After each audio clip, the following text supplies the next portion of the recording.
Mas.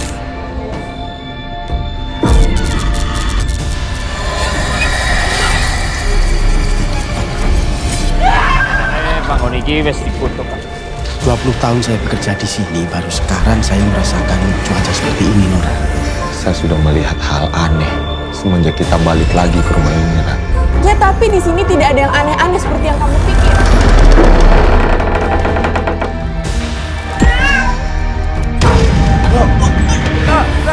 Pak Joko! Pak Joko! Tolong!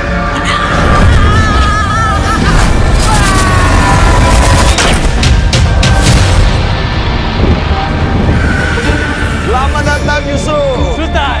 Diamkan satu hari. Jika besok tetap bersih, semuanya aman.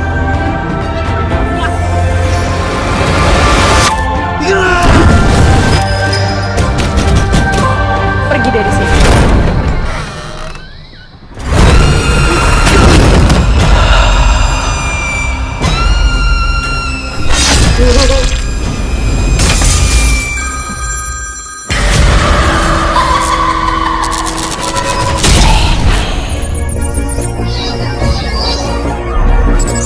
Film horor olahan sutradara Hanung Bramantyo berjudul Trinil, Balekno Gembungku, akan segera tayang di bioskop pada tanggal 4 Januari tahun 2024. Film ini diproduksi oleh Dapur Film dan Rumah Produksi Malaysia, Seven Kiss Motion. Film horor, Trinil, akan menjadi pembuka film horor di awal 2024 yang kisahnya diangkat dari sandiwara radio era 80-an. Film Trinil, Kembalikan Tubuhku, adalah besutan terbaru dalam genre horor yang disutradarai Hanung Bramantyo. Juga kehadiran film ini menandakan kembalinya Hanung Bramantyo ke dunia penyutradaraan film horor. Selain Rangga Natra, film Trinil Balekno Gembungku Kembalikan Tubuhku juga menghadirkan deretan bintang lain seperti Charmela van de Kroek, Fata Amin, Shalom Razade, dan Wulan Guritno. Film Trinil mengisahkan sepasang suami istri, Pasutri, Sutan, Rangga Natra, dan Rara Charmela van der Kroek, yang awalnya hidup bahagia, akan tetapi kemudian mengalami hal mistis. Berawal saat Rara merasa terganggu saat tidur. Ia mengalami hal yang dinamakan ketindihan. Sampai suatu hari, Rara dan Sutan mendengar suara aneh berucap, Trinil, Balekno Gembungku Kembalikan Tubuhku. Suara inilah yang menjadi benang merah antara sandiwara radio era 80-an dengan film yang tayang di awal tahun 2024. Buat penggemar suara radio dulu, suara itu yang mereka tunggu. Karena materi aslinya sangat serem, ungkap aktor muda Rangga Natra, Rabu tanggal 13 Desember tahun 2023 saat premiere di Epicentrum 21 Jakarta Selatan. Meski dari khasnya suara serem tersebut, namun ceritanya berbeda dari era 1980-an, dikarenakan sang sutradara, Hanung Bramantyo menuangkan apa yang ada dalam pikirannya dari cerita aslinya. Point of view Hanung bukan dari drama radionya. Meski ada pergeseran dari segi cerita, karakter, akan tetapi core-nya tetap. Trinil, Balekno Gembungku, dibintangi oleh Wulan Guritno dan juga anaknya, Shalom Razade. Dalam film tersebut Wulan Guritno berperan sebagai sosok setan berkepala buntung. Film ini bercerita tentang pasangan suami istri, Rara dan Sutan, yang baru saja menikah. Rara mewarisi perkebunan teh milik ayahnya di Jawa Tengah.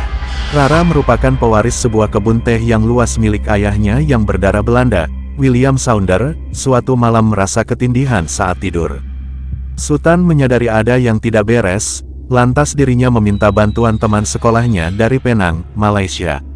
Temannya tersebut bernama Yusof yang dipercaya mampu menangani kasus mistis. Rara sempat menolak pemikiran Sutan tentang hal mistis itu. Tidak disangka teror justru semakin menerpa Pasutri tersebut. Puncaknya, hantu kepala tanpa badan muncul sambil mengucapkan permintaan, Trinil, Balekno Gembungku Kembalikan Badanku. Selain di bioskop Indonesia, film Trinil juga akan tayang di Malaysia dan Singapura. Lalu, seperti apa cerita selengkapnya dari film Trinil? Saksikan di bioskop mulai tanggal 4 Januari tahun 2024. Pengisi original soundtrack untuk film Trinil Kembalikan Tubuhku ini dia Aina Abdul. Jadi sudah ada sutradara yang menonton di sini. Gimana Mas, setelah sekian lama akhirnya film Trinil bisa ditayangkan dan bentar lagi di awal tahun ke penonton di seluruh Indonesia. Silakan Mas, yang mau disampaikan ke teman-teman media. Terima kasih. Assalamualaikum warahmatullahi wabarakatuh. Buat teman-teman saya, tapi juga akhirnya Dapur Film memproduksi film sendiri lagi setelah sekian lama. Terakhir kita memproduksi film Hijab dan setelah itu kapok untuk memproduksi. Ya kan, tapi akhirnya kita berani karena ada sahabat saya dari Malaysia, Kak Azlin. Ini tepuk tangan buat Kak Azlin. Nah, dia yang mensupport saya, ayo kita produksi sendiri, harus berani mandiri produksi. Makanya kali ini Dapur Film bersama Seven Sky Motion digawangi oleh Kak Azlin, kita memproduksi sebuah film dan kebetulan filmnya adalah film horor. Ya bukan apa-apa karena sebenarnya memang ide ini muncul karena pada saat pandemi, 2019 sampai di 2019 itu memang itu sangat horor sekali buat saya karena tiba-tiba kita tidak boleh keluar dari rumah, terus kemudian tidak boleh keluar dari rumah, ancamannya adalah kematian. Jadi di luar rumah itu seolah-olah batas gerbang rumah itu adalah deadline, selalu benar-benar deadline, garis mati itu di situ. Dan memang di sekitar saya di Jogja pada saat itu tetangga tiba-tiba meninggal, terus kemudian tetangga sebelah kanan meninggal, terus setiap hari selalu terdengar suara sirine ambulan yang selalu terdengar seolah-olah itu ada malaikat maut itu datang menyertai kita dan mengetuk setiap saat, mengetuk pintu rumah kita. Buat saya itu situasi yang sangat horor sekali. Dan kenapa horor ya? Karena memang situasinya horor sampai kemudian horor itu menjadi bercandaan gitu kan. Nah dari situ kemudian saya terbesit untuk kayaknya menarik kita membuat film horor di sini karena memang situasinya saya mencekam sekali pada saat itu. Dan saya teringat dengan sandiwara radio 80-an ya. Waktu itu saya masih usia 6 tahun. Saya nggak tahu ceritanya karena saya masih 6 tahun. Tapi saya ingat Trinil, Baleno Gembungku itu yang selalu terngiang. Kalau di Jakarta ada Mak Lampir, itu di Jogja dan Jawa Tengah sekitarnya itu Trinil itu menjadi hantu yang urban legend banget pada saat itu. Dan setiap kali kita mendengarkan ada siaran itu satu ronda itu tempat ronda itu penuh dengan orang hanya mendengarkan radio ini.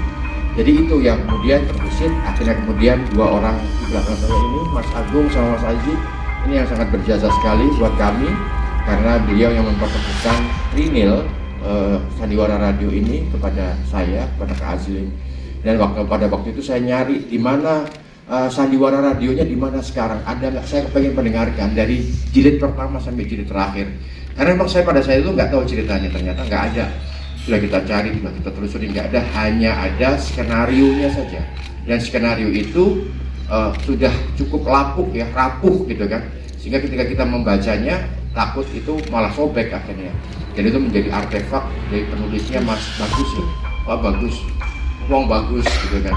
Ya itu, dan saya sangat berterima kasih dengan beliau. Akhirnya kemudian dari cerita Trinil radio itu kita hanya mengadopsi kisah utamanya aja, yaitu intrik antara ibu dan anak yang mencintai satu orang, dan kemudian saya tambahi sosok bapak di situ karena buat saya ini yang paling relate sekali, bagaimana cinta segitiga antara ibu anak dan cowok itu absurd banget buat saya itu.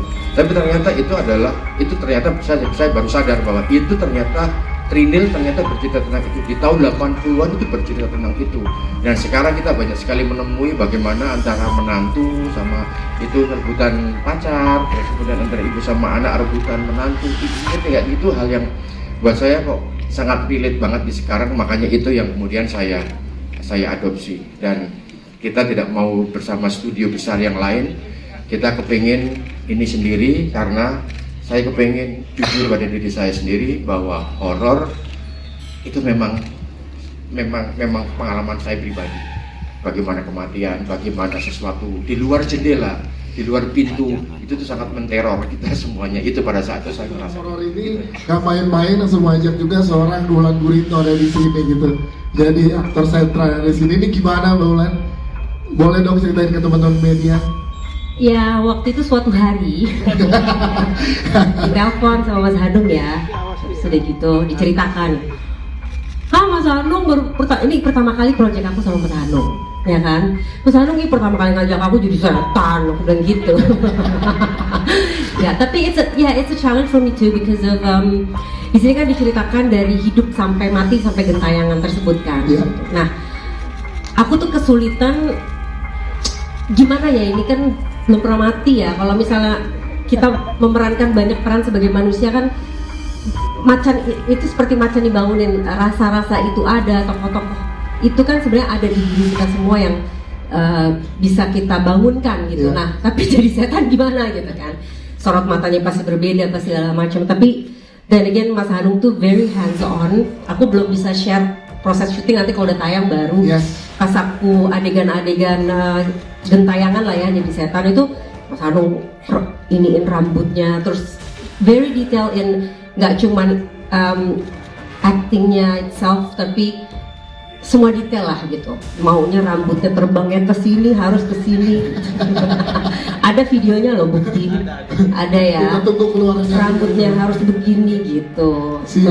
Gerakannya gitu. Jadi teknis menjadi setan. Ternyata sulit jadi setan gitu. Ya. Sangat sulit. Siap, terima kasih. Boleh berikan tepuk tangan dong. Tapi kita lanjutkan sekali penampilannya yang Mas Hanung bilang pada saat di preskon lewat video pemeran utama sangat luar biasa, Karmel, dengan naik turun emosi yang kamu berikan di sini. Ada yang mau di-share ke teman-teman media gimana keseruannya memerankan karakter Rara ini, silakan. Halo semuanya, selamat sore. Sangat ini sekali terhadap film ini. Gimana? Yang udah menonton? Gimana reaksinya? Bagus. Kasih. Yang sangat biasa, tepuk tangan juga dong buat Fatah. Fatah, boleh dong ceritakan sedikit ke teman-teman yang hadir di sini gimana didirect sama Mas Hanung dan ada di proyek besar untuk mana suara fansnya di atas. Nah, itu dia. Risetnya seperti apa untuk karakter kamu, Fatah? Silakan. Ya, assalamualaikum, apa kabar semua teman-teman di Indonesia? Jadi aku sebenarnya nervous banget. Ini pertama proyeknya di Indonesia. Ya. Dilamar sama Kak Lin. Dilamar Mas Hanung, dilamar. Jadi rasanya waktu itu surprise with this project because ini bagi aku is a heavy project for me. Yeah. The character also jadi dukun kan? Yeah. Dukun.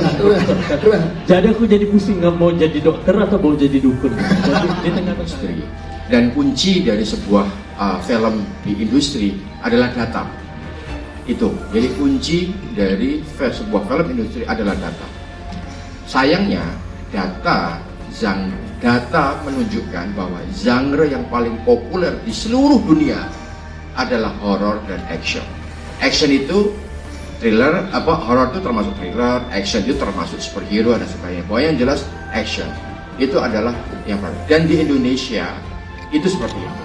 Dan itu setiap tahun berubah. Tapi berubahnya tidak kemudian horor menjadi nomor 5, enggak. Horor selalu nomor 2 atau nomor 1. Nomor 2-nya apa? Komedi. Drama itu nomor 3. Jadi jumlah penonton ya, itu nomor 3. Jadi nomor pertama itu kalau 2 tahun yang lalu sebelum pandemi itu komedi nomor 1. Yang kedua adalah horor. Kemudian yang ketiga baru drama. Gitu kan? Baru kemudian yang tahun ini yang pertama adalah horor. Jadi saya memilih horor ya karena begitulah industri berbicara. Data berbicara seperti itu. Kenapa saya berbicara data? Karena data berhubungan dengan uang, data berhubungan dengan kapital, gitu kan. Nah, sekarang bukan persoalan kita mau mengikuti arus, kita mau mengikuti tren. Oh tidak, bukan soal itu. Soal adalah bagaimana tren tersebut bagus atau tidak. Soal bagaimana film tersebut bisa dikemas secara bagus, secara unpredictable atau stereotype. Tinggal itu pilihannya.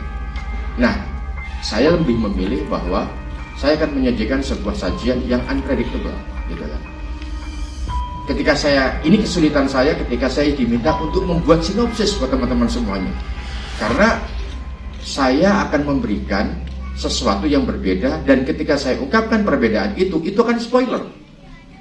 Jadi maka yang saya berikan ketika ditanya bedanya apa horor ini dengan horor yang lainnya. Kalau saya sebut tokoh utamanya yang jahat, nah gimana dong? Kebuka semuanya dong. Ini kan horor yang tokoh utamanya adalah penjahat. Yang ternyata pasangan itu ya kan, yang orang lihat oh tak pas itu dihantui oleh oleh hantu, dan ternyata hantu itu ternyata dibunuh sama si tokoh utama itu, kan begitu ceritanya. Kalau saya ngomong begini kan bubar semuanya gitu loh, ya kan. Karena itu makanya itu yang saya sajikan kepada penonton, tapi tolong jangan ditulis ya. Itu yang sebenarnya pengen saya sajikan pada penonton, bahwa maksudnya bikin film horor yang seperti apa. Saya kepengin bikin horor yang tokoh utamanya jahat, udah. Biasanya kan tokoh utamanya dihantu-hantuin ya, dihantuin sesuatu, dan itu adalah hero kita gitu. Enggak, saya nggak mau gitu. Saya akan twist di belakang bahwa lu yang membunuh ternyata, lu yang jahat, lu yang bangsat, kan gitu. Saya pengennya itu sebetulnya. Nah ini yang sajian ini seperti itu. Karena itu makanya Trinil ketika saya adopsi dari itu kisah cinta 3 itu tuh saya tweak sedemikian rupa akhirnya menjadi seperti ini. Nah, pesan moral, itulah kita hidup di Indonesia, di Asia ya, bukan di Indonesia, wajib memberikan pesan moral kepada penonton. Enggak, itu bukan hanya di Indonesia, Asia. Perhatikan aja teman-teman semua, film Korea, film Cina, film Train to Busan itu selalu ada pesan moralnya toh, ya kan? Nah, karena apa, penonton kita suka sekali dikotbahi, ya kan? Suka sekali melihat sesuatu yang ada value-nya. Itu penonton Asia ya, bukan hanya penonton Indonesia. Malaysia ternyata juga seperti itu, Brunei seperti itu, Singapura ternyata juga seperti itu, gitu kan? Karena itu makanya value-nya apa yang akan saya berikan? Value-nya adalah hubungan antara ibu dan anak. Itu dari mana? Itu dari hubungan Saskia dengan anak saya yang perempuan, ya kan? Sibil. Itu kalau udah berantem, oh my god, itu kayak Trinil. itu saya ngelihat betul tuh berantem gitu kan. Itu anak saya udah mulai meremaja itu kan, wah ini bisa berantem, ini menarik ini kan. Biasanya kan kita selalu menampilkan sosok ibu sama anak itu kan penuh dengan cinta, penuh dengan kasih kan gitu. Yeah. Itu stereotype. Saya pengen membuat sesuatu yang unpredictable. Yes. Ibu sama anak berantem sampai bunuh-bunuhan kan begitu kan. Saya bilang gitu. Nah, pesan moralnya apa? Ya ibu harus mencintai anak. That's it. Kan seperti itu gitu kan. Ya, terus bagaimana bapak harus mencintai anak perempuannya, kedekatan hubungan bapak sama anak perempuan itu sebenarnya. Jadi ini sebenarnya sebuah drama keluarga yang dibalut bunuh-bunuhan. Udah.